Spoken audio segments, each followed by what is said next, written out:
Hi students, I'm Dr. Anadi. Welcome to my channel Make Biology Simple.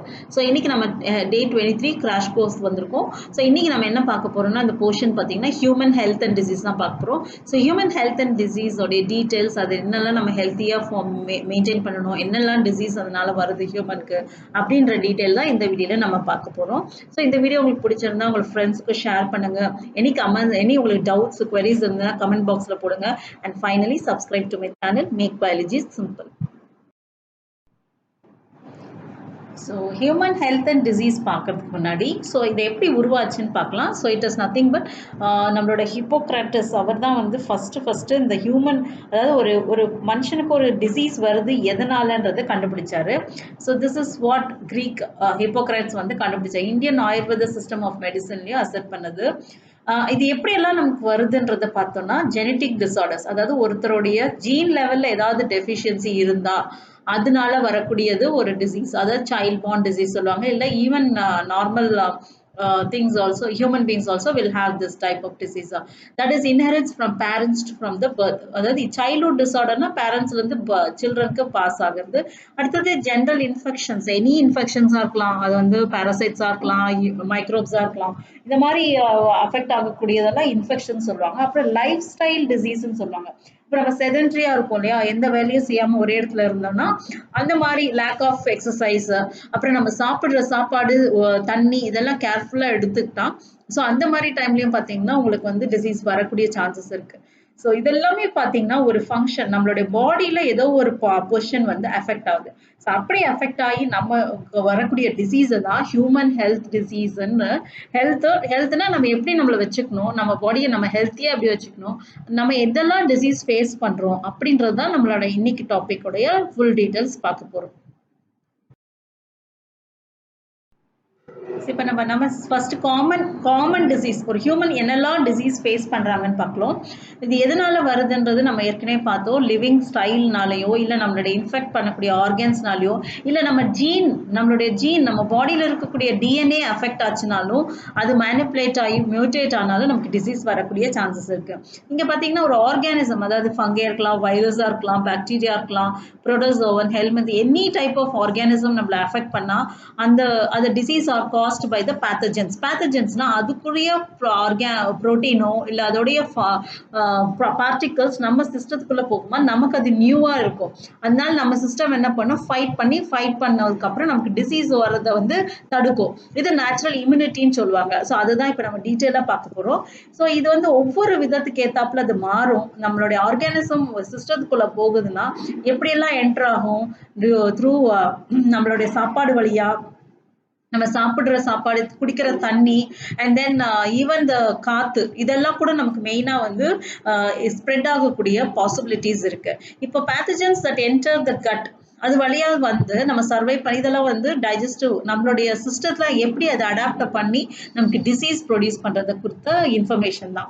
இப்போ for example salmonella டைஃபின்ற ஒரு organism, இது ஒரு bacteria. இது நமக்கு வந்து நம்ம சிஸ்டத்துக்குள்ள போச்சுன்னா நமக்கு என்ன ஃபீவர் வரும்ன்றது தெரியும். It is typhoid fever. இது எப்படிலாம் வருதுன்னு பார்த்தீங்கன்னா it is enters through food and water. Contaminated வாட்டரும் சாப்பாடு வழியா தான் இது நமக்கு அஃபெக்ட் ஆகுது. And this causes high fever. 39 to 40 degrees Celsius வரைக்கும் நமக்கு டெம்பரேச்சர் இன்க்ரீஸ் ஆகும். அப்புறம் இது வீக் ஆகும் நம்ம பாடி, அண்ட் தென் ஸ்டொமக் பெயின். இதெல்லாம் வந்து consequences we are facing after the when we affected with the Salmonella typhi. இப்போ இந்த வைரல் டெஸ்ட்ன்றதை நம்ம டீட்டெயிலாக பார்ப்போம். இப்போ ஒரு ஸ்ட்ரெப்டோகாக்கஸ் நியூமோனியா அப்படின்ற ஒரு ஆர்கானிசம், ஹீமோஃபிலஸ் இன்ஃப்ளூயன்ஸா, இந்த பாக்டீரியா நம்மளை அஃபெக்ட் பண்ணுதுன்னா அது வந்து நியூமோனியான்னு சொல்லுவாங்க. நியூமோனியான்றது ஹியூமனுடைய லங்ஸை அஃபெக்ட் பண்ணுது, ஆல்வியாலி, அந்த லங்ஸை அஃபெக்ட் பண்ணது தான் இந்த டூ ஆர்கானிசம்ஸ். இது எப்படி நமக்கு அஃபெக்ட் பண்ணுதுன்னா பார்த்தீங்கன்னா உங்களுக்கு வந்து ஃபீவர், காஃப், ஹெட்ஏக், இந்த மாதிரி நமக்கு ஒரு சேஞ்சஸ் எல்லாம் நம்ம பாடிக்குள்ள வரும். வைரல் டெஸ்ட்ன்றது டு செக் நமக்கு இப்போ இன்ஃபெக்ட் ஆயிருக்கா இல்லையா, எதனால வந்திருக்குன்றது செக் பண்றதுக்கு நமக்கு இந்த வைரல் டெஸ்ட் யூஸ் ஆகும். அது மாத்திரம் இல்லாம நிறைய வைரஸ் வந்து நமக்கு வந்து ரெஸ்பிரேட்டரி இந்த வைரஸோ இந்த பாக்டீரியா நமக்கு போகும்போது என்ன ஆகுதுன்னா நமக்கு காமன் கோல்டு வரும். அப்புறம் நேசல் கன்ஜெஷன், டிஸ்சார்ஜ் இதெல்லாம் பார்த்தாலே நமக்கு வந்து ஒரு வைரஸ் அஃபெக்ட் ஆயிருக்கின்ற ஒரு ஒரு ஒரு கம்யூனிகேஷன் தான் நமக்கு. சோர் த்ரோட்டு, ஹோர்ஸ்னஸ், காஃப், ஹெட்டேக்கு, டயர்ட்னஸ் இதெல்லாம் வந்து பார்த்தீங்கன்னா நேச்சுரலா அந்த காலத்துல நமக்கு வந்து சளி பிடிச்சா நம்ம வந்து கஷாயம் குடிப்பாங்க, இல்ல வந்து ஏதாவது ஒரு நாட்டு வைத்தியம் பண்ணுவாங்க.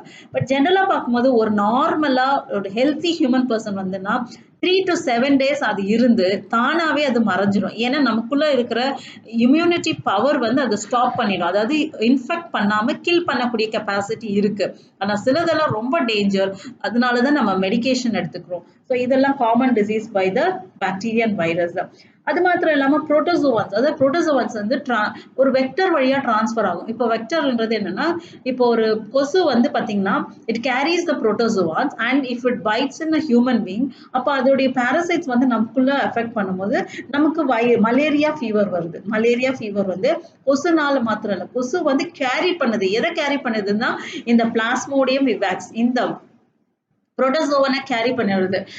இது பிளாஸ்மோடியம் மலேரியா, பிளாஸ்மோடியம் ஃபால்சிபரம் அப்படின்ற நிறைய புரோட்டோசோவன்ஸ் இருக்கு இந்த ஸ்பீஷஸ். ஸோ அதை கேரி பண்றது யாருன்னா மொஸ்கிட்டோ. மொஸ்கிட்டோ நம்மள பைட் பண்ணும்போது அது கேரி பண்ணக்கூடிய அந்த புரோட்டோசோவன்ஸ் நம்ம பாடியில என்டர் ஆகும்போது தான் நமக்கு வந்து ஃபீவரே, இந்த மலேரியான்ற ஃபீவரோ இல்ல வந்து நிறைய டெங்கு அந்த மாதிரி உங்களுக்கு நிறைய டிசீஸ் வந்து because of the spreading of this protozoans. இப்படிதான் நமக்கு டிசீஸ் டிரான்ஸ்ஃபர் ஆகுது. இந்த இந்த ஸ்லைட் நமக்கு என்ன காமிக்குதுன்னா, எப்படி ஒரு பாராசைட் நம்மள வந்து புரோட்டோசோவன்ஸ் நம்மள அஃபெக்ட் பண்றதுன்ற ஒரு லைஃப் சைக்கிளை காமிச்சிருக்காங்க. ஃபார் எக்ஸாம்பிள் இந்த பாராசைட் பார்த்தீங்கன்னா ஒரு இடத்துல டெவலப் ஆகி அது என்ன ஆகுதுன்னா மல்டிப்ளை ஆகி அந்த பாராசைட்ஸ் வந்து நம்மளோட மொஸ்கிட்டோ டிரான்ஸ்ஃபர் பண்றதுக்கு எடுத்துட்டு வரும். அதாவது இன்ஃபெக்ட் ஆகக்கூடிய கேமெட்ஸ் அது எடுத்துக்கும் போது இது வந்து it is I told you it's a vector. வெக்டர்னா இட்ஸ் ஜஸ்ட் அ கேரியர். ஒரு இடத்துல ஒரு ஹியூமன் எஃபெக்ட் பண்ணியிருக்கலாம். அந்த பாராசைட் வந்து ஃபர்ஸ்ட் மல்டிப்ளை ஆகி அது வந்து நம்மளுடைய மொஸ்கிட்டோ எடுத்துக்கும் போது இன்னொரு அஃபெக்டடான பர்சன்ல இருந்து எடுத்துக்கும் போது அந்த பாராசைட்ஸ் வந்து மொஸ்கிட்டோ கேரி பண்ணும். ஸோ இந்த மொஸ்கிட்டோ நார்மல் இன்னொரு ஹெல்த்தி பர்சனை கடிக்கும் போது என்ன ஆகும்னா இந்த கேரி பண்ணக்கூடிய அந்த கேமட்டோசைட்ஸ் இந்த புரோட்டோசோவன்ஸ் எல்லாம் பார்த்தீங்கன்னா இப்போ இந்த நார்மல் அடுத்த ஹெல்த்தி பர்சனை அஃபெக்ட் பண்ணணும். ஏன்னா இப்போ இது கேரி பண்ணது போய் இதுல டிரான்ஸ்ஃபர் பண்ணுது. அப்படி டிரான்ஸ்ஃபர் பண்ணிட்டு என்ன பண்ணணும்னா நெக்ஸ்ட் இது வந்து லிவர் அஃபெக்ட் பண்ணும். ஒரு ஹெல்த்தி ஹியூமன் பீங்களோட லிவர்ல போயிட்டு இந்த புரோட்டோசோவன்ஸ் வந்து மல்டிப்ளை ஆகி அது என்ன பண்ணும்னா ஆர்பிசி செல்ஸோ அண்ட் லிவரை மெயினா அஃபெக்ட் பண்ணுது. ஸோ இப்படிதான் வந்து ஒரு டிசீஸ் வந்து ஸ்ப்ரெட் ஆகுது using the Plasmodium vivax or Plasmodium falciparum அந்த ஸ்பீஷஸ் எதுவுமே இந்த மாதிரி டைப்ல தான் அது ஸ்ப்ரெட் ஆகி ஒரு நார்மல் ஹெல்த்தி பர்சனை அஃபெக்ட் பண்ணி converted to a disease. So அடுத்த டைப் ஆஃப் டிசீஸ் பார்த்தீங்கன்னா எலிஃபான்டியாசிஸ், அதாவது ஃபைலேரியான்னு சொல்லுவாங்க, யானைக்கால்னு சொல்லுவாங்க. ஸோ இது எதனால ஸ்ப்ரெட் ஆகுதுன்னா அஸ்காரிஸ்ன்றது காமன் ரவுண்ட் வார்ம் அண்ட் உஸ்டெரியான்ற ஒரு ஆர்கானிசம்னால தான் இது ஸ்ப்ரெட் ஆகுது. ஸோ இதை கேரி பண்ணுறதும் பார்த்தீங்கன்னா மொஸ்கிட்டோ தான் கேரி பண்ணிட்டு வருது இந்த பாரசைட்ஸை. ஸோ இது புரோட்டோசோவன்ஸ், இந்த புரோட்டோசோவன்ஸ் இதை கேரி பண்ணிட்டு வந்து ஒரு ஹியூமன் பீயிங் எப்படிலாம் வந்து கண்டாமினேட் ஆயிருக்குன்னா அந்த eggs of the parasite which is excreted along with the feces, அதாவது மலம் கழிக்கிறதுல இருந்தோ இன்ஃபெக்டட் பர்சன்ல இருந்து வரக்கூடிய அந்த கழிவிலும் அப்புறம் சாயில், அந்த கண்டாமினேட் சாயில், வாட்டர் இந்த மாதிரி ஏரியால இது இருக்கும்போது சப்போஸ் ஹெல்த்தி பர்சன் போய் அதை அதை எடுத்துக்கும் போது கண்டாமினேஷன் ஆயிடும். ஸோ அப்படி கண்டாமினேட் ஆகும்போது தான் இந்த ஆர்கானிசம் ஒரு மனுஷனுக்குள்ள போகும். ஸோ மனுஷனுக்குள்ள போகும்போது அது என்னெல்லாம் பண்ணுதுன்னா ஒரு இன்டர்னல் ப்ளீடிங்கோ, அப்புறம் muscular pain, fever, anaemia, blockage of the intestinal passage இப்படிலாம் போயிட்டு ரொம்ப நாள் அந்த ஆர்கானிசம் உள்ள இருக்கனாகும் inflammation of the organ, lymphatic vessels வந்து அஃபெக்ட் ஆகும். அப்படி அஃபெக்ட் ஆகும்போது இந்த லோயர் லிம்ஸ் பார்த்தீங்கன்னா இந்த லோயர் லிம்ஸ் வந்து ரொம்ப அஃபெக்ட் ஆகி கால்ட் அஸ் எலிஃபான்டியாசிஸ் அப்படின்னா ஃபைலாரிசிஸ், யானை கால்னு சொல்லுவாங்க. ஸோ இதுவும் ஒரு புரோட்டோசோவானால தான் நமக்கு ஸ்ப்ரெட் ஆகுது. ஸோ இதுதான் வந்து another type of disease which affects the human being. So next type of disease வந்து பார்த்தீங்கன்னா ரிங்வார்ம். ரிங்வார்ம்ன்றது இந்த அது வந்து ஃபங்கினால வரக்கூடிய ஒரு இன்ஃபெக்ஷன். ஸோ இது வந்து எந்தெந்த ஸ்பீஷஸ்னா மைக்ரோஸ்போரம், ட்ரைகோஃபைட்டன் அண்ட் எபிடர்மோஃபைட்டன் இந்த மாதிரி ஒரு ஃபங்கையோட ஆர்கானிசம்னால தான் இந்த டிசீஸ் வந்து ஸ்ப்ரெட் ஆகுது. இட் இஸ் கால்ட் ரிங் வார்ம்ஸ்ன்னு சொல்லுவாங்க. அந்த ரிங் வார்முக்கு பார்த்தீங்கன்னா மெயினாக எப்படி இன்ஃபெக்ட் ஆகுதுன்னா ஏற்கனவே அஃபெக்ட் ஆகக்கூடிய டவலையோ க்ளோத்ஸையோ இல்லை கோம்பு அதாவது சீப்பையோ அவங்க யூஸ் பண்ணும்போது அது ஸ்ப்ரெட் ஆகுது. அப்படி ஸ்ப்ரெட் ஆகும்போது அவங்களுக்கு எப்படிலாம் வரும்னா ட்ரை ஸ்கேலி ஸ்கின்ஸ் இந்த மாதிரி பார்த்தீங்கன்னா ட்ரையாக ஸ்கேலி ஸ்கின்ஸ் அப்படியே ரெட்டிஷாக அந்த இடம் ஃபுல்லாக ரெட்டாக இருக்கும். ஸோ அந்த மாதிரி இருக்கிற இடம் பார்த்தீங்கன்னா உங்களுக்கு இந்த மாதிரி டிஃப்ரென்ஸு தெரியும். அது வந்து ஹீட்டாகவும் மாய்ஸ்சர் உள்ள ஏரியாவில் இந்த ஆர்கானிசம்ஸ் நல்லா வளரும். இதுதான் வந்து இது எப்படி நம்ம தடுக்கலாம்னா நம்ம பர்சனல் ஹைஜீன் அதாவது நம்ம மற்றவங்களோட பொருட்கள் எதுவும் யூஸ் பண்ணாமல் நம்ம ப்ரிவென்ட் பண்ணிக்கலாம். ஸோ இப்படி வந்து நம்ம இந்த டிசீஸ்லேருந்து ப்ரிவென்ட் பண்ணி நம்ம ஹெல்த்தியாக வாழலாம். ஸோ இவ்வளோ டிசீஸ் ஸ்ப்ரெட் ஆகிற டைமில் நம்ம என்ன பண்ணலாம்னா வி கேன் ஹேவ் ஜென்ரலாக நம்ம பாடிக்கு ஒரு நேச்சர் இருக்குது, அதாவது நம்மளே பாதுகாக்கக்கூடியது. அந்த மாதிரி பாதுகாக்கிறதுக்கு நமக்கு ஸ்பெஷலாக இம்யூன் சிஸ்டம்னே இருக்குது. அதாவது WBC cells, lymph organs, lymphatic glands இது எல்லாமே நம்ம பாடியில் இருக்குது. ஸோ அதை பேஸ் பண்ணி நம்ம டெம்பரரியாக நம்மளை தற்காத்துக்கலாம். ஏன்னா நமக்கே ஒரு இம்யூனிட்டி பவர் இருக்குது. அதில் 2 விதமாக இருக்குது. ஒன்று வந்து இன்னேட் இம்யூனிட்டி, இன்னொன்று வந்து acquired immunity. So 2 types of immunity are there.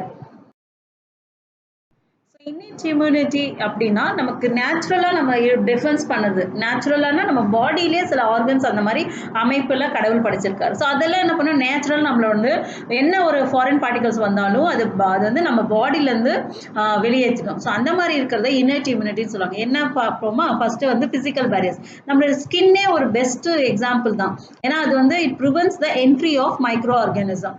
அப்புறம் நம்மளோட மியூக்கஸ், நம்மளுடைய வாயிலிருந்து உள்ள ஆனஸ் வரைக்கும் உள்ளது எல்லாமே மியூக்கஸ் தான். ஸோ அது பார்த்தீங்கன்னா ரெஸ்பிரேட்டரி, கேஸ்ட்ரோ இன்டெஸ்டைன், யூரோஜன் இதில் எல்லாமே மைக்ரோ ஆர்கானிசம்ஸ் என்ட்ரி ஆனாக்குள்ள அந்த வழவழப்பு தன்மைனால அது வந்து மைக்ரோப்ஸை வெளியேற்றிடும். அப்புறம் ஃபிசியாலஜிக்கல் பேரியர்ஸ்ன்றது நம்ம ஸ்டொமக்ல அசிடிக் கண்டிஷன், அசிடிக்னா நம்ம pH 2 இருக்கும். ஸோ அந்த மாதிரி கண்டிஷன்ல ஆர்கானிசம் வளர சான்ஸே இல்லை. அப்புறம் சலைவா என்ன பண்ணும், சலைவாவும் நம்ம பாடியில ஒரு மிகப்பெரிய ஒரு இன்னேட் இம்யூனிட்டி தான். ஸோ அந்த சலைவாவும் நம்ம பாடியில எல்லா ஆர்கானிசமும் கிளியர் பண்ணி அனுப்பிடும். நம்மளோட டியர்ஸ், கண்ணில் இருக்க தண்ணி கூட பார்த்தீங்கன்னா நம்மளோட ஆர்கானிசம் எவ்வளோ டஸ்ட் நம்மளை சுற்றி இருக்கு அதெல்லாம் நம்மளோட கண்ணில் இருக்க இதை வந்து கிளியர் பண்ணி அனுப்பிடும். ஸோ இதெல்லாம் நேச்சுரலா ப்ரிவென்ட்ஸ் த மைக்ரோபியல் growth. அப்புறம் செல்லுலார் பேரியர். செல்லுலார்ன்றது என்னன்னா இதை வந்து உங்களுக்கு அக்யூட் இம்யூனிட்டின்னு சொல்லுவாங்க. WBC white blood cells. So இது என்ன பண்ணோம்னா leucocytes and monocytes natural killer செல்லுன்னு சொல்லுவாங்க. ஏன் நேச்சுரல் கில்லர் செல்னா it goes and bind and phagocytosis process வழியாக அது டெஸ்ட்ராய் த மைக்ரோப்ஸ். அப்புறம் இன்னொன்று வந்து சைட்டோகைன் பேரியர்ஸ் இருக்கு. அது சைட்டோகைன் பேரியர்ஸ் என்ன பண்ணோம் வைரஸ் இன்ஃபெக்டட் செல்ஸ் பர்டிகுலர்லாக இட்ஸ் கால் இன்டர்ஃபெரான்ஸா. Interferons will be secreted that will protect from the virus. So இது எல்லாமே பார்த்தீங்கன்னா நேச்சுரலாக நம்ம சிஸ்டத்தில் இருக்கக்கூடிய மெக்கானிசம் தான். ஸோ அக்யூர் இம்யூனிட்டி எப்படி ஒர்க் அவுட் இருக்கும்? நேச்சுரலாக நம்ம பாடியில் உள்ள ஸ்கின், மியூக்கஸ், அப்புறம் மற்ற செல்ஸ்லாம் இருக்குல்ல அது மாதிரி அக்யூர்ட் இம்யூனிட்டி இருக்குது. அக்யூர்ட் இம்யூனிட்டின்றது என்னென்னா இட் இஸ் ஸ்பெசிஃபிக்கலி ஒரு ஆர்கானிசம் புதுசாக வருதுன்னா அது வந்து ஃபஸ்ட்டு டைம் நம்மளோட WBC செல்ஸை ஐடென்டிஃபை பண்ணி வச்சுக்கணும். அது பேர் பி செல்ஸ்ன்னு சொல்லுவாங்க. ஐடென்டிஃபை பண்ணி வச்சுட்டு செகண்ட் டைம் வரும்போது அது நமக்கு வித்தவுட் நாலேஜ் அது தானே அதை வந்து கில் பண்ணி விட்ரும். அதாவது அது ஃபேகோசைட்டஸ் பண்ணி பாடியிலேருந்து செப்பரேட் பண்ணும். ஸோ அப்படி வந்து ஒரு நம்ம பாடியில் ப்ரொடியூஸ் ஆகக்கூடிய ஒரு ப்ரோட்டீன் பேர் தான் ஆன்டிபாடிஸ். ஃபார் எக்ஸாம்பிள் உங்களுக்கு புரியுற மாதிரி சொல்லனா இப்போ நம்ம வந்து வேக்சின் ஃபார் கோவிட் எடுத்துக்கிறோம். So first dose second dose எடுத்துக்கிறோம். ஃபர்ஸ்ட் டோஸ் எடுக்கும்போது நமக்கு தெரிஞ்சே நம்ம ஒரு கொஞ்சம் பேத்தஜெனிக் உள்ள விருலன்ஸ் உள்ள ஆர்கானிசம் நம்ம பாடிக்குள்ள செலுத்தி அதே சிம்டம்ஸ் நம்ம டிசீஸ் வர மாதிரி சளி, ஜுரம் எல்லாம் வரும். அப்போ நம்ம பாடி வந்து இம்யூனிட்டி அதாவது இந்த ப்ரோட்டீன்ஸ் ஆன்டிபாடி ப்ரொடியூஸ் பண்ணி வச்சுப்போம்.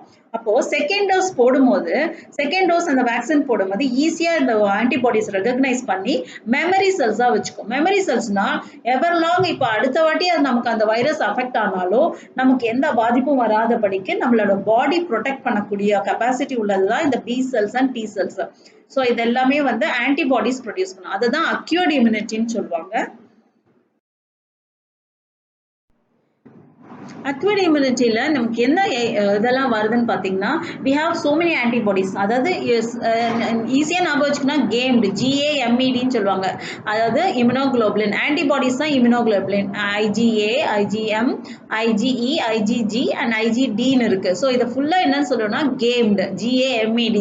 ஸோ இதுதான் நம்மளுடைய எனி ஃபாரின் பார்ட்டிகல்ஸ் வந்தோடனே ஒரு ஆன்டிபாடி ப்ரொடியூஸ் பண்ணும். அந்த ஆன்டிபாடிஸ் தான் இம்யூனோகுளோபுலின்ஸ் சொல்லுவாங்க. So this is one of the 2 types of acquired immune responsibles. இதை தான் செல் மீடியேட்டட் இம்யூனிட்டின்னு சொல்லலாம். செல் மீடியேட்டட்னா பி செல்ஸ் தான் இதை வந்து ஆன்டிபாடி ப்ரொடியூஸ் பண்ணுது. அதனால தான் இது செல் மீடியேட்டட் இம்யூனிட்டின்னு சொல்லுவாங்க. அதில் டி செல்ஸும் இருக்கு, பி செல்ஸும் இருக்கு. டி செல்ஸும் பி செல்ஸும் தான் ரொம்ப இம்பார்ட்டன்ட். இந்த மெமரி செல்ஸாக வச்சுக்கும். ஸோ மெமரி செல்ஸாக வச்சு நெக்ஸ்ட் டைம் நமக்கு அதே மாதிரி ஒரு இன்ஃபெக்ஷன் வரும்போது உடனே ரெஸ்பான்ஸ் பண்ணி நமக்கு பேத்தஜென்சி விருலன்ஸை குறைக்கக்கூடியது. ஸோ இந்த மாதிரி ஒரு இம்யூனிட்டி பார்த்தீங்கன்னா அக்வர்ட் இம்யூனிட்டின்னு சொல்லுவாங்க. So next நம்ம என்ன பார்க்க போறோம்னா active and passive immunity. So what is active passive? Active and passivனா பாத்தீங்கன்னா இப்போ நம்மளுடைய ஹோஸ்ட் அதாவது நம்மளோட செல்ஸ் நம்மளோட பாடி வந்து ஒரு ஆன்டிஜென்ஸ்க்கு எக்ஸ்போஸ் ஆகுது. எப்படின்னா dead microbes or protein antibody நம்மளோட பாடியில அஃபெக்ட் ஆகும்போது that type of immunity is called active immunity. Active immunity எப்படின்னா ஸ்லோவா இருக்கும் and it gives a full effective response. அதாவது ஃபர்ஸ்ட் டைம் கோவிட் அட்டாக் ஆகுதுன்னு வச்சுக்கோங்களேன், அவங்களுக்கு சிவியரா இருக்கும். ஏன்னா அதுதான் ஃபர்ஸ்ட் டைம் அட்டாக் ஆகுது. ஸோ அது வந்து called active immunity. And then when the antibodies are directly given to protect the body against the foreign agents is called passive immunity. Passive immunity na இப்போ serum ட்ரீட்மெண்ட்னு சொல்லியிருக்காங்க. அதாவது ஏற்கனவே Covid affect ஆனவங்களோட பிளட்ல எடுத்தோம்னா ஒரு antibody இருக்கும். எதுக்கு? அந்த கோவிட் வைரஸ்க்கு கொரோனா வைரஸ்க்கு அகேன்ஸ்ட் அந்த ஆன்டிபாடி இருக்கும். ஸோ அப்போ அந்த ஆன்டிபாடி எடுத்து நம்ம இன்னொரு பர்சன் அஃபெக்ட் பண்ணும்போது கொடுத்தோம்னா அது கால்டு பாசிவ் இம்யூனிட்டி. ஸோ டைரக்டா அஃபெக்ட் ஆனா ஆக்டிவ் இம்யூனிட்டி. அந்த பர்சன் அஃபெக்ட் ஆனவங்க பாடியில இருந்து நம்ம ஆன்டிபாடிஸ் எடுத்து இன்னொரு பாடிக்கு நம்ம செலுத்தும் போது தட் இஸ் கால்ட் பாசிவ் இம்யூனிட்டின்னு சொல்லுவாங்க. ஸோ இந்த எக்ஸாம்பிள் பார்த்தீங்கன்னா எலோயிஷ் ஃப்ளூயிட் கொலஸ்ட்ரம், அதாவது மதரோடைய ஃபர்ஸ்ட் ஃபீடிங் இருக்கு இல்லையா, ஸோ அதுதான் very good antibodies to protect the infant. ஏன்னா இன்ஃபேண்ட்டுக்கு அந்த டைம்ல தானா சிந்தசிஸ் பண்ணக்கூடிய கெப்பாசிட்டி இருக்கா. ஸோ மதருடைய மில்க் தான் அந்த குழந்தைய ப்ரொடெக்ட் பண்ணும். அதே மாதிரி foetus also receives antibodies through the வயிற்றுக்குள்ளே இருக்கும் போதே அந்த பிளாசண்டா வழியா இம்யூனிட்டி ஆன்டிபாடிஸ் அந்த குழந்தைக்கு போகுது. ஸோ அம்மால இருந்து குழந்தைக்கு போறதுனால அது பேரு பாசிவ் இம்யூனிட்டி. பாசிவ்னா ஒரு பர்சன்ல இருந்து இன்னொரு பர்சனுக்கு டிரான்ஸ்ஃபர் பண்றது. ஆக்டிவ்னா டைரக்டா அந்த ஆன்டிஜென் அந்த விருலன்ஸ் அந்த மைக்ரோப்ஸ் டைரக்டா எடுத்துக்கிட்டா அது பேர் வந்து ஆக்டிவ் இம்யூனிட்டி. ஸோ வேக்சினேஷன் எப்படியெல்லாம் பண்ணுறோம்? வேக்சினேஷன் இப்போ நான் சொன்னேன் இல்லையா, வேக்சினேஷன்றது நம்மளோட அந்த ஆர்கானிசமை எடுத்து வீக்கன் பண்ணி ஆர் இன்ஆக்டிவ் பண்ணோம். ஃபார் எக்ஸாம்பிள் கொரோனா வைரஸ் எடுத்து இன்ஆக்டிவ் பண்ணுவாங்க, இல்லைன்னா வீக்கன் பண்ணி ஹாஃப் டெட்னு சொல்லுவாங்க. ஹாஃப் டெட்டாக நம்ம பாடிக்குள்ளே செலுத்துவாங்க. அப்படி பண்ணுறது தான் வேக்சினேஷன் ஆர் இம்யூனைசேஷன் சொல்லுவாங்க. ஸோ இந்த மாதிரி இம்யூனைசேஷன் பண்ணும்போது நான் ஏற்கனவே சொன்னேன், it generate the memory cells. அதாவது அந்த ஆன்டிஜெனுக்கு அது ஒரு மெமரி ஆன்டிபாடி ப்ரொடியூஸ் பண்ணி வச்சுப்போம். செகண்ட் டைம் நம்ம இன்ஃபெக்ட் ஆனாலும் என்ன பண்ணும்னா அந்த ஆன்டிபாடி ஏற்கனவே இருக்கிற அந்த B cell T cell will react immediately to the exposed antigen. இதுதான் வேக்சினைசேஷன்.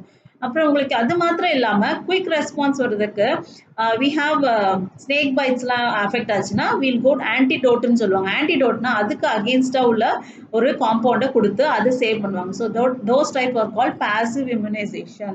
அப்புறம் ரீகாம்பினன்ட் டிஎன்ஏ டெக்னாலஜி வழியாகவும் இப்போ ஸ்பியூட்னிக்லாம் பார்த்தீங்கன்னா ரீகாம்பினன்ட் டிஎன்ஏ டெக்னாலஜி அப்படின்னா அந்த வைரஸோடைய ஒரு போர்ஷன் எடுத்து ஒரு டிஎன்ஏல அட்டாச் பண்ணி நமக்கு வந்து டிரான்ஸ்ஃபர் பண்ணுறது. ஆர்கானிசம் ஃபுல்லாக எடுக்க மாட்டாங்க, அதோடைய போர்ஷன் அந்த விருலன்ஸ் போர்ஷனை மட்டும் எடுத்து அந்த பாக்டீரியாவில் ஈஸ்ட்குள்ளே கொடுத்து அதை வந்து ட்ரான்ஸ்ஃபர் பண்ணி நமக்கு ஒரு வேக்சினேஷன் மாதிரி கொடுக்குறாங்க இல்லையா, அதுவும் வந்து பார்த்தீங்கன்னா வேக்சினேஷனில் வரக்கூடிய. So vaccination produce by this approach allows large production and இம்யூனைசேஷனுக்கு யூஸ் பண்ணுவாங்க. ஸோ இதெல்லாம் வே ஆஃப் ப்ரிப்பரேஷன் தான். ஸோ ஆர்டிஎன்ஏ டெக்னாலஜி வழியாக இதை ப்ரொடியூஸ் பண்ணுறாங்க. So next important biochemical reaction that happen in our system பார்த்தீங்கன்னா அலர்ஜி. அலர்ஜின்றது எது வேணா நமக்கு ஒரு பர்சனுக்கு வேரி ஆகும். ஸோ ஏதாவது ஒரு சப்ஸ்டன்ஸ் நம்மளோட இம்யூன் சிஸ்டம்க்கு சர்டன் ஆன்டிஜனா அவைல் ஆயிடுச்சுன்னா அதனால நம்ம பாடி வந்து ரெஸ்பான்ஸ் பண்ணும். ஸோ அந்த மாதிரி ரெஸ்பான்ஸ் பண்ணக்கூடிய காம்பவுண்ட் எல்லாமே அலர்ஜன்ஸ்ன்னு சொல்லுவாங்க. எக்ஸாம்பிள் நம்ம ஒரு அண்ட் இந்த மாதிரி ஒரு காம்பவுண்ட் ஃபார் மோஸ்ட்லி நம்ம வந்து ட்ரக் அலர்ஜின்னு கேள்விப்பட்டிருக்கோம். அதாவது ஒரு பென்சிலின் ஒரு இன்ஜெக்ஷன் போடுறாங்கன்னா நீங்க அலர்ஜிக் டு தட் காம்பவுண்ட் அப்படின்னு கேட்பாங்க. ஏன்னா அந்த கெமிக்கல் சிலருக்கு அலர்ஜியா இருக்கும், சிலருக்கு நான் அலர்ஜிக்கா இருக்கும். ஸோ அந்த அலர்ஜன்ஸ்க்கு நம்ம ப்ரொடியூஸ் பண்ணக்கூடிய ஒரு ஆன்டிபாடி என்னன்னா ஐஜிஇ தான் மோஸ்ட்லி வரும் இந்த எல்லா அலர்ஜிக் ரியாக்ஷன். ஸோ இப்போ அலர்ஜன்ஸ் எல்லாம் எதனால வருதுன்னா நம்மளுடைய மைட்ஸ், இந்த டஸ்ட், தென் போலன்ஸ், அனிமலோட டேண்டர், அதாவது அந்த நாய் வளர்த்தானா சிலருக்குலாம் அந்த முடிவு அலர்ஜியாக இருக்கும், சிலருக்கு டஸ்ட் அலர்ஜின்னு சொல்லுவாங்க. ஸோ இந்த மாதிரி நிறைய வேஸ் ஆஃப் அலர்ஜினால நம்ம அஃபெக்ட் பண்ணலாம். அப்போ இமீடியட்டாக நம்ம யூஸ்வலாக இதை நம்ம எல்லாருமே ரியலைஸ் பண்ணியிருப்போம். இந்த மாதிரி டஸ்ட் அலர்ஜியோ ஏதாவது நம்ம ஃபார்ம் ஆயிடுச்சுன்னா முதல்ல நம்ம என்ன சொல்லுவோம், ஸ்னீஸ் பண்ணுவோம், தும்புவோம், அப்புறம் நம்ம கண்ணில் தண்ணி வரும், அப்புறம் ரன்னிங் நோஸ் வரும். இதெல்லாம் என்னன்னா டிஃபிகல்ட் இன் பிரீத்திங். இதெல்லாம்னா it is all our system is responding to the allergens. அது மாத்திரம் இல்லை, கெமிக்கல்ஸ் நம்ம பாடியிலேருந்து ப்ரொடியூஸ் பண்ணும். அது என்னன்னா histamine, serotonin from the mast cells. இதுவும் நம்மளோட வெரி குட் இம்யூனிட்டி பவர் தான். ஐஜிஇ ப்ரொடியூஸ் பண்ணும் ஆன்டிபாடி. அது இல்லாமல் ஹிஸ்டமின், செரட்டோனின் நம்ம பாடியிலேருந்து ப்ரொடியூஸ் பண்ணக்கூடியது தான். ஸோ இதெல்லாம் அது மாத்திரம் இல்லாமல் நம்ம drugs like antihistamine, adrenaline, steroid இதுக்கும் reduce the symptoms of allergy. நம்ம பாடியில் இதுவும் ஒரு சிம்டம், ஒரு அலர்ஜிக்கு குறைக்கிறதுக்கு யூஸ் பண்ணக்கூடிய ட்ரக்ஸ் தான். அலர்ஜிஸ், ஆஸ்துமா இதெல்லாம் உங்களுக்கு வந்து மெயினாக அஃபெக்ட் பண்ணக்கூடியது. அதை நம்ம பாடியில இந்த மாதிரி ஐஜிஇனாலையும் ஹிஸ்டமின், செரட்டோனின் ப்ரொடியூஸ் பண்றதுனால நம்ம வந்து ஓரளவுக்கு சேஃபா நம்ம பாடியை வச்சுப்போம். ஸோ நம்ம பாடியில் எதெல்லாம் இம்யூன் சிஸ்டம் வரக்கூடியதுன்னு பார்த்தீங்கன்னா இந்த லிம்ஃப் நாட்ஸ்ன்றது ஒரு பாடி ஃப்ளூயிட் தான். It is very rich in WBC, அப்புறம் உங்களுடைய ஹார்மோன்ஸ் இதெல்லாம் நிறைய இருக்கக்கூடிய ஒரு it is nothing but interstitial ஃப்ளூயிடுன்னு சொல்லுவாங்க. ஸோ அந்த லிம்ஃப் வந்து இதை தான் லிம்ஃபாட்டிக் சிஸ்டம். ஸோ இது தைமஸ் ஒரு லிம்ஃப் கிளாண்ட். தைமஸில் தான் நமக்கு T செல்ஸ் மல்டிப்ளை ஆகும், மெச்சூரேட் ஆகும். லிம்ஃப் நாட்ஸில் தான் WBCs நிறைய இருக்கும், மெமரி செல்ஸ் இருக்கக்கூடியது. அப்புறம் இது லிம்ஃபாட்டிக் வெசல்ஸ் வந்து பிளட்டும் செல்ஸும் ரீச் ஆகக்கூடிய இன்டர்ஸ்டிஷியல் ஃப்ளூயிடுன்னு சொல்லுவாங்க. ஸோ இதுதான் நம்மளுடைய லிம்ஃபாட்டிக் சிஸ்டம். ஸோ இதை செல்ஸ் எல்லாமே வரும். ஸோ அது வந்து மியூக்கஸ் ரெண்டு விதமாக சொல்லலாம், respiratory, digestive, urinogenital tracts lining, major tracts. அது எல்லாமே பார்த்தீங்கன்னா மியூக்கஸ்னால அமைந்திருக்கிறதுனால அது பேர் மியூக்கஸ் அசோசியேட்டட் லிம்ஃபாய்ட் டிஷ்யூ, மால்ட்னு சொல்லுவாங்க. So that is 50% of the lymphoid tissue in the human body is made up of malt. So இதுதான் நம்மளுடைய இம்யூன் சிஸ்டம். ஸோ இந்த இம்யூன் சிஸ்டம்ல நமக்கு அக்வைர்ட் இம்யூனோடெஃபிஷியன்சி சிண்ட்ரம் எதனால வருது நமக்கு நல்லா தெரியும். It is because of the virus, HIV வைரஸ்னால வரக்கூடியது. ஸோ இதை நம்ம அஃபெக்ட் பண்ணோம்னா எதை மெயினாக டார்கெட் பண்ணோம்னா நம்மளுடைய WBC. அதனால தான் நமக்கு இம்யூனோடெஃபிஷியன்சி. நம்ம நார்மலாக நம்மளுடைய இம்யூன் செல்ஸ் வந்து ரியாக்ட் பண்ணுவோம் இல்லையா, அது வந்து குறைச்சிடும். இந்த வைரஸ் வந்து என்ன பண்ணோம், டெஸ்ட்ராய் அவர் இம்யூன் சிஸ்டம். அதனால தான் வந்து ஒரு ஸ்மால் இன்ஃபெக்ஷன் ஆனால் கூட நம்மளால சர்வை பண்ண முடியாது. பிகாஸ் நமக்கு ஆர்டினரி இருக்கிற அந்த இம்யூனிட்டி பவரை இந்த வைரஸ் கொண்டுடும். ஸோ அதுதான் இந்த எய்ட்ஸ் வைரஸோட இது எப்படியெல்லாம் டிரான்ஸ்ஃபர் ஆகும்னு first and foremost sexual contact தான்.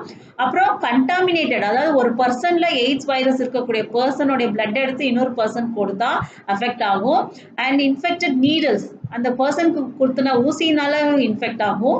அப்புறம் mother to our child through placenta, இதெல்லாம் தான் risk factors or aetiology of spreading of this AIDS virus தான். ஸோ இது என்னெல்லாம் பண்ணுது பார்த்தீங்கன்னா, HIV வைரஸ் லிம்போசைட்ஸ்குள்ளே போயிட்டு போயிட்டு அது மல்டிப்ளை ஆகி அந்த வைரஸ் வந்து ஹெல்பர் டி செல்ஸை அஃபெக்ட் பண்ணி நம்மளோட ஹோல் பிளட் சிஸ்டம்ல அந்த டி லிம்போசைட்ஸை இன்ஃபெக்ட் பண்ணி மொத்தமாக அழிச்சிடும். அதனால நம்மளால ஒரு சாதாரண ஒரு ஃபீவரோ ஒரு கோல்டு கூட நம்மளால தாங்க முடியாது. அண்ட் பவுட்ஸ் ஆஃப் ஃபீவர், டயரியா இதெல்லாம் வந்து அதர் சிம்டம்ஸ். ஸோ இதுதான் எய்ட்ஸ் வைரஸால வரக்கூடிய அக்வைர்ட் இம்யூனோ டெஃபிஷியன்சி டிசீஸ். நம்ம வைரஸ் ஒன்ஸ் நம்ம பாடிக்குள்ள போயிடுச்சுன்னா எப்படி ரெப்ளிகேட் ஆகுது? ரெப்ளிகேட் ஆகுது நம்ம இப்ப பார்க்க போறது ரெட்ரோ வைரஸ். அப்படின்னா ஆர்என்ஏ ஒரு பேத்தஜெனிக் உள்ள வைரஸ் வந்து நம்ம சிஸ்டத்துக்குள்ள என்டர் ஆகும்போது அந்த ஆர்என்ஏ மட்டும் உள்ள போகும். இந்த ஆர்என்ஏ வந்து மல்டிப்ளை ஆகி ரிவர்ஸ் டிரான்ஸ்கிரிப்டேஸ்னால டபுள் ஸ்ட்ராண்ட் டிஎன்ஏ ஆகி நம்மளுடைய வைரல் ஜீனமோட போய் சேரும். ஸோ இந்த வைரல் ஜீனம் நம்மளுடைய டிஎன்ஏ எப்பெல்லாம் ரெப்ளிகேட் ஆகுதோ இந்த ஆர்என்ஏ வைரஸும் ரெப்ளிகேட் ஆகும். அது ரெப்ளிகேட் ஆனதுக்கு அப்புறம் அதுக்குள்ள இன்ஃபர்மேஷன் வச்சு அதோட ஹோல் பாடி சிந்தசிஸ் பண்ணி நியூ வைரஸா டெவலப் ஆகி அண்ட் தென் அதுல இருந்து வெளியே வந்து it goes and affect other cells. இப்படிதான் நம்மளோட RNA virus replication of retro means RNA virus நமக்கு, அதாவது எய்ட்ஸ் எல்லாம் அப்படிதான். இந்த மாதிரி வந்து ஒரு செல்ல நம்மளுடைய செல்ஸ்ல இருக்க டிஎன்ஏ சேர்ந்து அதோடைய என்சைம்ஸை வச்சுக்கிட்டே அது டெவலப் பண்ணி மல்டிப்ளை பண்ணி மற்ற செல்ஸை போய் அஃபெக்ட் பண்ணும். இதுதான் ரெப்ளிகேஷன் ஆஃப் ரெட்ரோ வைரஸ்ன்னு சொல்லுவாங்க.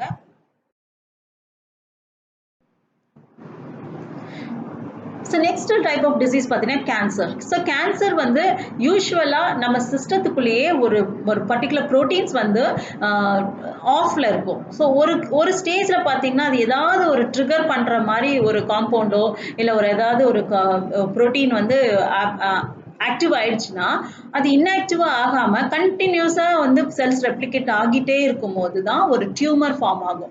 அதாவது ஒரு டியூமர்ன்றது ஒரு கட்டி. நார்மலா நம்ம பாடியில செல்ஸ் டிவைட் ஆகும்.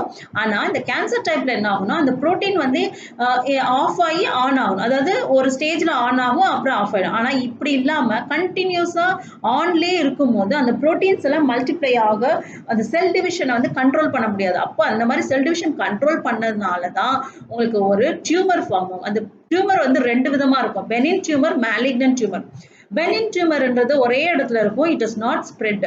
அது பாத்தீங்கன்னா நமக்கு இந்த கொழுப்பு கட்டியெல்லாம் இருக்கு இல்லையா, அதெல்லாம் உங்களுக்கு டியூமர் ஒரே ஒரு பொசிஷன்ல எங்கேயாவது ஒரு இடத்துல இருக்கும் போது அது இட்ஸ் நாட் இது கிடையாது.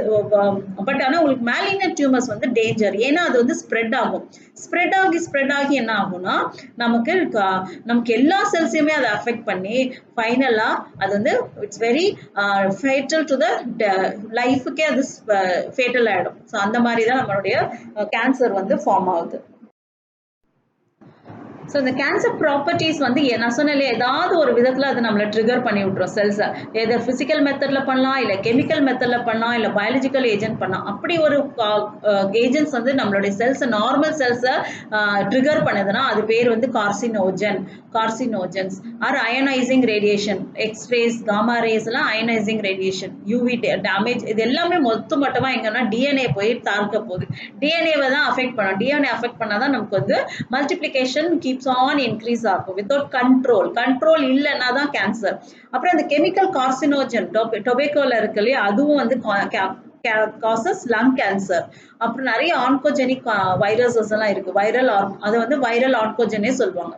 இது எல்லாமே வந்து நம்மளுடைய புரோட்டோ ஆன்கோ, நான் சொன்னல இன்ஆக்டிவ் ஃபார்ம்ல நம்ம செல்ஸ்குள்ள இருக்க இதை வந்து அது என்ன பண்ணும், நார்மல் வந்து இது கன்வெர்ட் பண்ண ஆன்கோஜெனிக்கா கன்வெர்ட் பண்ணணும். புரோட்டோ ஆன்கோஜெனிக்கா கன்வெர்ட் பண்ணும்போது இந்த செல்ஸ் வந்து கீப் ஆன் மல்டிப்ளை. இப்படிதான் வந்து செல்ஸ் மல்டிப்ளை ஆகி நமக்கு வந்து கேன்சர் ப்ரொடியூஸ் ஆகுது. ஸோ நம்ம கேன்சரை டிடெக்ட் பண்ணுறதுக்கு நிறைய நம்ம யூஸ் பண்ணுறோம். ஒரு இடத்துல இருந்து அந்த டிஷ்யூஸை பயாப்சி மூலயமா எடுத்து ஹிஸ்டோபேத்தாலஜிக்கல் ஸ்டடீஸ் போய் நம்ம அதை பார்க்கலாம். ஸோ அப்போ வந்து அஃபெக்ட் ஆயிருக்கா இல்லையான்னு தெரியும்.